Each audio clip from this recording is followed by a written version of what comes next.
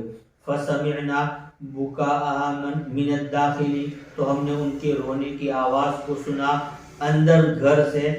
تو گویا کہ اس وقت عورتیں بھی کیا ہے رو رہی تھی، اور اتنا رونا اور اتنا غم کا اظہار کرنا یہ کوئی اسلامی شریعت میں ممنوع بھی نہیں ہے. بات ہم یہاں پر پوری کر لیتے ہیں، اور انشاءاللہ پھر آگے جو اس موقع پر یہ داخل ہوئے مرد حضرات، اور انہوں نے اس وقت حضرت عمر سے آخر میں کیا مطالبہ کیا اور کیا درخواست کی، وہ آگے کا سبق، اور پھر اسی وقت خلافت کا منظر اور خلافت کیسے طے ہوتی ہے اگلی، وہ پورا سبق اس میں بیان کیا گیا ہے. والسلام علیکم ورحمۃ اللہ وبرکاتہ.